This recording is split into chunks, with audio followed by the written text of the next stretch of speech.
I've worked with 453 millionaires over the last 7 years as a wealth advisor.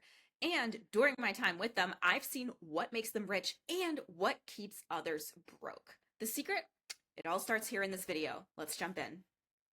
As always, I would really appreciate it if you like this video and if you subscribe to my channel, especially if you learn something new. So with that, let's jump in and talk about if you can actually train your brain to build wealth. And the answer is yes, you absolutely can. And I'm going to walk you through a couple of ways that I trained my own brain to become a millionaire and how I've witnessed and experienced other millionaires training their brain.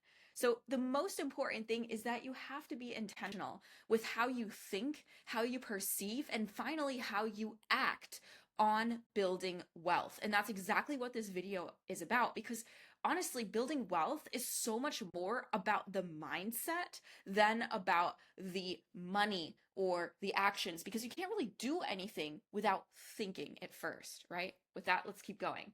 So I'm going to share, like I said, how I did it and then how my clients did it as well. So step one, be as specific as possible. Now, you might have heard this before, and I just want to drive this home. Specificity is your best friend. Instead of saying, I want to make more money, what does more even mean? You want to say, I want to make $1,380 additional every single month. How does that translate down? So be more specific. It translates to $46 per day in a 30-day month. And that translates to $5.75 per hour in just an 8-hour workday. So can you manage to earn $5.75 per hour more? Probably somehow. If that means maybe you have to sell a couple of items that you don't need necessarily on Facebook Marketplace or something else, yeah, you can absolutely do that. If that means you take on an extra shift to make this extra $46 per day, maybe that means that too. Or maybe you start building a business that can make you $46 per day to achieve your 1380 goal. Now, this number is completely arbitrary. It's completely random, but I wanted to share with you how specific you need to be in order to start achieving your goals. And the reason why I say this, let me back up a little, is because when I was working with these millionaires and even with myself, I noticed how specific they were when they were telling me their business plan. Now, I spoke to a lot of business owners in the past. These were mainly my clients. But one thing that connected all of these across many different industries was just how specific and detailed they were with their plan. Now, did their plans always work out? Did they always make 1380 every month? No, they didn't. Let's be real. You can't always achieve what you set your mind to, but that's not the point. The point is that they were specific. They followed a system, which we'll talk about in a few steps, and they executed on it, which is so incredibly important. Even let's say you're maybe, I don't know, $500 shy of this goal, the point is you're still setting forward, you're still setting it in motion to achieve the goal. And that's really what sets apart the millionaires from the non-millionaires, right? So the other reason why I think specificity is so important is because it gives you this roadmap. Now, I don't know about you. I am not the best when it comes to navigation and navigating my way from point A to point B. I rely on a GPS literally all the time. And your finances are literally the same thing. Think about creating this very specific roadmap, 1380, for example, whatever your goal is. That is essentially your point B. Let's call this red pin your point B. And you're trying to essentially navigate your way there. And that is your target.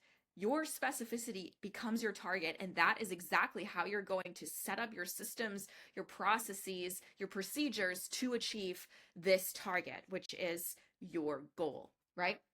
The second step is writing your wealth affirmation. Now, I know a lot of folks, myself included, I'm more on the logical side. I'd say I'm probably more on the numbers side, but I know a lot of folks, they might not necessarily believe in this thing called an affirmation. Affirmations are essentially sayings or little phrases that you tell yourself every day, ideally, and you want to essentially hope that it becomes true. Like, I am happy, I am thankful. Those are little affirmations, and the idea behind that is when you say it long enough, you're probably going to believe it. And that's where this step kind of comes into play. You want to write your wealth affirmation. Now, of course, it's not going to come into reality if you keep saying, I am wealthy, I will be wealthy, I am wealthy, I have a lot of money, and you don't do anything about it. Okay, that's one thing. But the point is about this step, as you start saying how much money you want over a longer period of time, like every single morning at 8 a.m., you say it. Every single day, I will have $8 million in my bank account in liquid assets by the time I'm 62 and retired. If you keep saying that and you keep focusing on that specificity, these numbers, chances are it's going to become a reality. So that brings me to my very first point. What is your wealth number? I read this really good book actually a while ago, many years ago, actually, almost a decade ago, and it was called The Millionaire Mindset. And it's a fantastic book, highly recommend it. It's a couple of decades old now, so it's maybe a little bit outdated in some facets, but still the concepts stand. The Millionaire Mind, or the Millionaire Mindset, is about understanding how millionaires work, how they think, because in reality, they do think differently than the ordinary person. And these steps that I'm sharing with you are some of the steps I gathered from my own experiences. Back to the Millionaire Mindset book, they were talking about this thing called a wealth number, along with a couple of other millionaires that I spoke to in the past. They said as they were growing up and kind of, building up their business empire, building up their wealth, they always had a number, a wealth number, which was essentially their target. So going back to specificity, that was their plan B, their wealth number. They had a wealth number in mind, how much money in net worth they wanted to have by a certain age. And that is exactly what I did when I was 20 years old. So for me at 20, I wrote down, I literally took a pencil and put it on a note card, an index card actually, and I folded it upright on my nightstand. And I wrote that I wanted $8 million in liquid assets by the time I was retired. Now, I didn't put an actual retirement number. I probably should have. But the point is, you want to add a wealth number. Now, why did I put $8 million? I don't know. I think at the time I just wanted to write a number and wanted to have something, so I did that. I didn't put that much thought into it. I highly suggest you put in more thought than I did at 20. But the point is, it's a start, right? You write a number down. You put it in a place where you see it every single day. For me, I put it on an index card, folded it upright, and put it on my nightstand. I saw it every single day. Others, they put it on a sticky note and put it onto their bathroom mirror. Literally, this is what millionaires have done that I spoke to. It sounds a little corny. It sounds maybe a little cheesy, but the point is people do it. And if people do it and they do see success out of it, why not try it? What is it going to cost? A few minutes every day or a few seconds every day? Why not try it out? Here's the point. When you write a note, you will visualize it. You will visualize your number. For me, I visualize this $8 million number. Now, while I don't have the index card anymore upright on my nightstand, I still think about that $8 million number every single day. It's essentially ingrained in me. And I had it on my nightstand for 3 whole years. Every single day and night I saw it. And that's the point. You start visualizing this wealth number. You see it. And as they say, for you to believe it, you typically need to see it, right? And when you see this number, you start believing that, yes, you can achieve that $8 million number.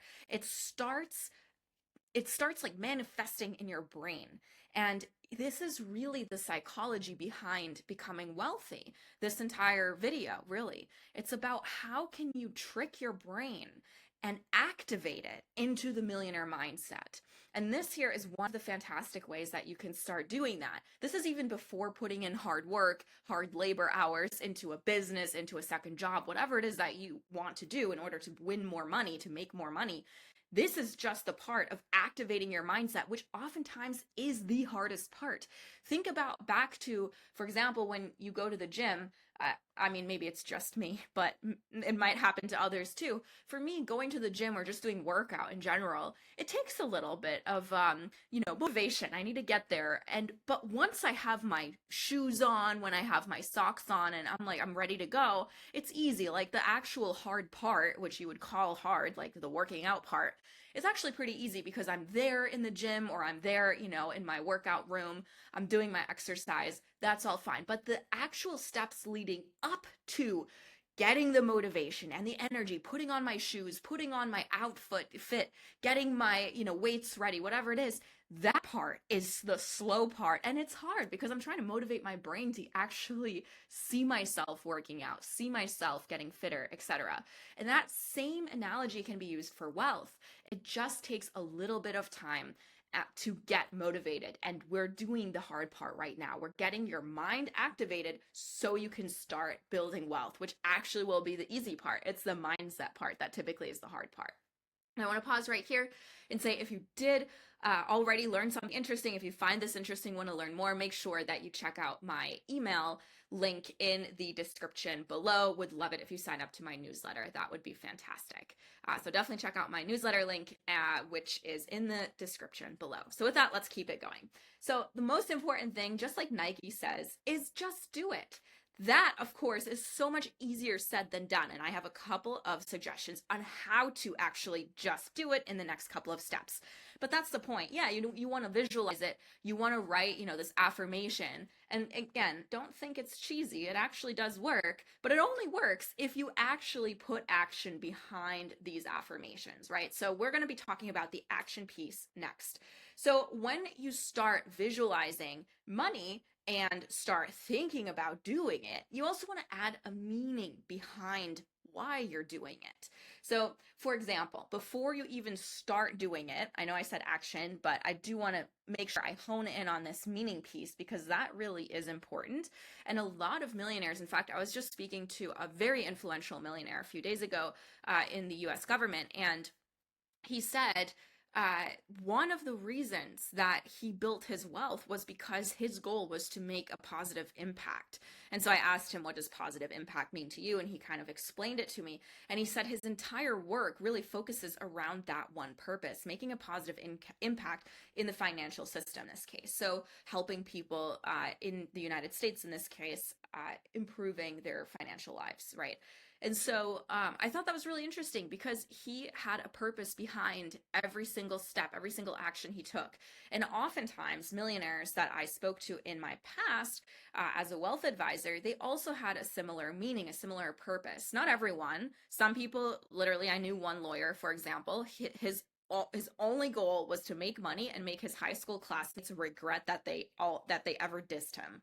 That was literally one of his goals. So, I'd say that's more of an exception than the reality, but those people exist.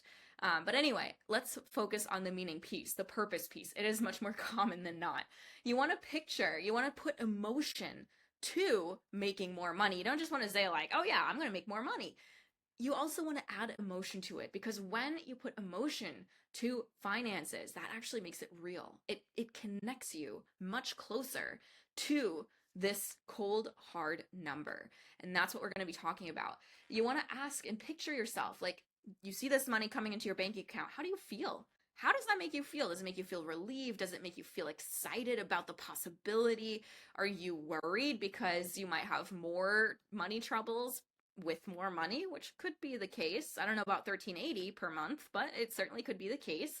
Are you worried maybe you might spend it? These are all things you want to start thinking about and connecting emotion to this money. And how would this money change your life? Would it enable you to take more vacation, to retire early, to pay off some credit card debt, to make rent payment next month? I mean, these are things you really want to start thinking about. And the secret that I learned from working with these 453 millionaires is imagination is reality for your brain, believe it or not. The brain, when you start seeing and imagining and really looking at the tiny little vivid details, that becomes reality for your brain. And your brain will start looking for ways to make these feelings, these emotions that you're connecting with your money, real. That is what your job is for your brain. Your brain will try to make every single action in your life reality based on your imagination. And believe it or not, I've spoken to several high-performing athletes in the motorsports world, for example, and in other industries as well. And these athletes, oftentimes when they're in their hotel rooms, before a big race, for example, they sit and they visualize the racetrack, for example. They look and they feel the track like they're driving the car, but in reality, they're visualizing it.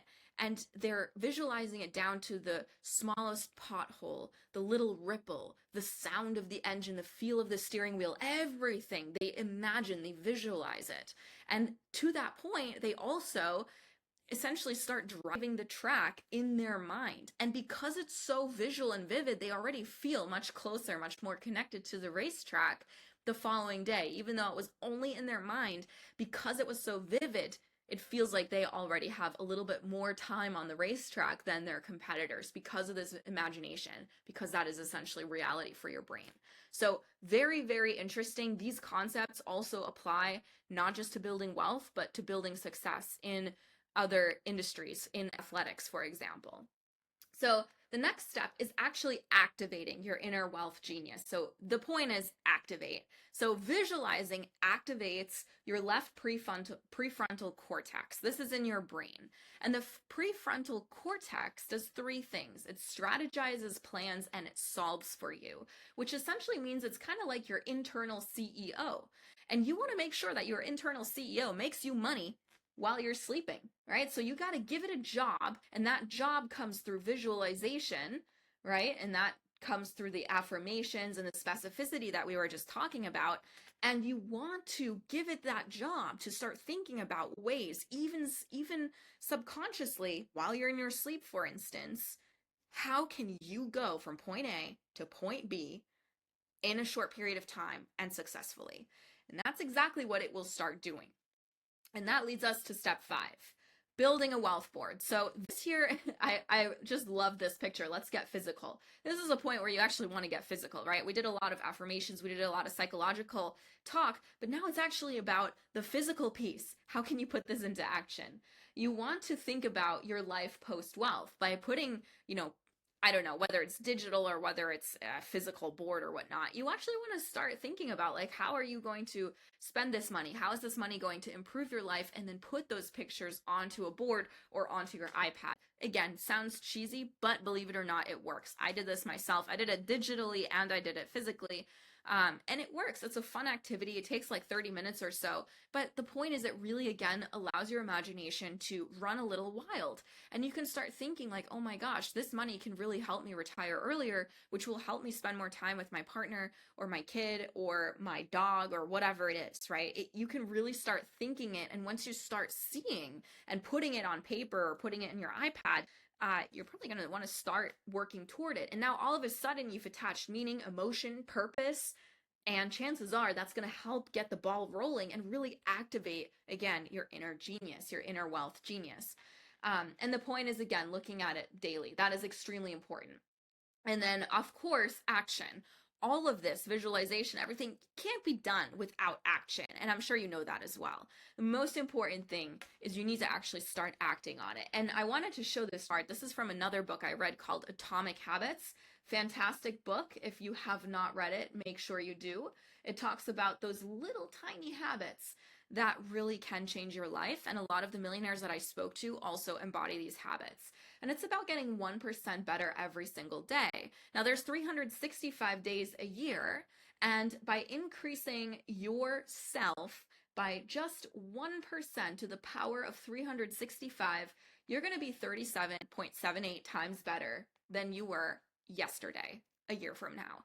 That is a lot better. So imagine what that means. What does better even mean to you? And how do you measure the 1%? I don't know how to measure the 1%. I think that really depends on you and how you kind of quantitatively want to measure that. But the point is, what does better mean to you? Does it mean more fluent in a different language? Does it mean more wealth? That wealth is very easy to measure, right? Because you look at the dollar sign. Does it mean, I don't know, a different job, a better location? Whatever better means to you, you need to figure that out. And then you need to figure out a way to measure it. That is up to you. I don't know what 1% means to you, because 1% might mean one thing to you and another thing to another person.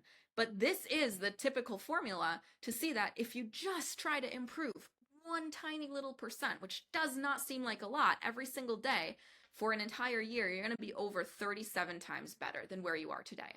And how do you do this? I kind of wrote a quick list here, 6 steps to help you actually start getting better 1% every day. First, you want to understand your values. What do you care about? Is it family? Is it freedom? Is it independence, peace, travel, I don't know. Think about these values, list them out. Again, be very specific and clear. Next, make small changes. Just think about, I really want to emphasize this word small. Think about like a diet or going to the gym. You can't just go to the gym for like 5 hours in one day if you've never been to the gym before. Chances are you're going to burn out right away. You're probably going to have some sort of body injury, and then that will not make you want to go to the gym for the next like 3 months. And then you're probably going to do it all over again. But the point is, you have like a giant surge. You're putting a huge change in, but then there's going to be a long decline, and it'll be like this for a really long time before you start making effort again. And that's why the key is make small changes, right? You've probably heard this with diets as well. You don't want to completely change your diet on day one. You want to slowly make those adjustments. Same goes for your financial picture. Identify systems and processes in your life that can be improved. So an example for me is the gym again. So the gym for me in the mornings, right? I'm typically a morning person, and it's just really hard to get the motivation to get out of bed and to get, my fitness gear on, to fumble through and find the weights and to roll out my mat and, start working out. So what I do is the night before, I actually prepare everything in morning. So all I have to do, roll out my bed. I got my shoes right there. I got my socks tucked into my shoes. So all I got to do is literally roll out of my bed. I got my pants there. I can pull on my pants. I can pull on my socks, my shoes. I already laid out the fitness mat the night before. I put the weights there. I already filled a glass of water the night before. So literally all I have to do is press play on my computer and I can start working out. It is that easy. So I essentially removed all the friction that took me from waking up in the morning to getting ready to exercise. That friction was removed. So all I had to do is literally wake up, put on my clothes, and press play. That's it. And that is exactly what you want to do with your systems and processes. You want to identify friction areas or friction points where maybe, it's a little bit harder for you to get that motivation going, and remove those friction points, either by doing it the night before or outsourcing or some other way, maybe even using AI. But that is exactly what helped me get into a consistent routine for working out. You want to also assess your environment so you can continue to succeed. And as you might know, you are essentially the byproduct of like your 5 closest friends or the 5 closest people you hang out with. So really important that your environment is conducive to success. So make sure you choose carefully where you are and who you spend your time with. And then finally, really important, figure out ways to track and measure progress, because without tracking and measuring, how do you know that you're improving 1% every day? It's pretty hard to, right? So it's important that you can see your improvements, which then equals more motivation. And I think that's pretty natural. So those are the 5 steps that I would suggest that you continue and that you really try to dig into so you can actually take action and see these small changes and improvements in your life. The biggest takeaway, though, from this video, hopefully, is that you want to treat your brain like a pre-millionaire.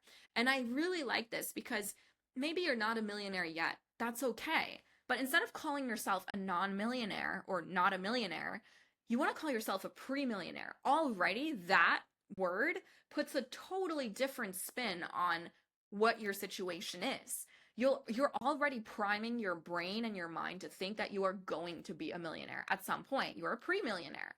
And that really boils down to this phrase here. It comes down to the way that you think about money and wealth and where you're going to be. You need to expect that you're going to be wealthy. You need to be acting like you're going to be wealthy, like you've already accomplished it. And I don't mean by acting like spending money on nice cars. I don't mean that. I mean acting as in investing right, investing and saving the right amount for yourself, making sure you're not spending too much, staying on top of financial news, etc. That's what wealthy individuals do. So you want to act like you've already accomplished that wealth. And then finally, plan for your wealth. What are you going to do when you have that money? A lot of people aren't even ready to accept that money. If people aren't ready and they get a lot of money, either from an inheritance or like a lottery, most people, they actually spend it, right? They spend it right away. And then they're typically, most often, worse off than when they started. You want to be able to plan for that wealth. Where's the money going to go? Is it going to go into a 401k, a Roth IRA, individual account? Are you going to buy property? Are you going to take a $10,000 trip, not one penny more or one penny less? Like, are you going, you really want to start figuring out how your life will look like once you have that wealth, whatever your wealth number is. And then finally, here's the formula for success. I think it's pretty straightforward. You want to have clarity, exactly how much money you want and when you're going to have it and how much. Affirmation, you're going to keep saying these positive things like you're a pre-millionaire. You're going to visualize through these boards, these wealth boards. You're going to have action. This is probably the most important thing. And then that will rewire your brain for wealth. And that's exactly the formula that I've noticed other wealthy individuals also follow. The most important thing is to start building wealth right now, right? So make sure that you do not hesitate, and it starts today. If you found this video helpful, I would really appreciate it if you like it and share it to help others. And if you subscribe to my YouTube channel, that would mean a lot to me. My channel is _MMW for more cool news. And then, of course, my newsletter, as I mentioned before, that is in the description below. If you would subscribe to it, you'll get a lot more cool insights and tips. Your bank accounts will thank you later. Thanks, everyone.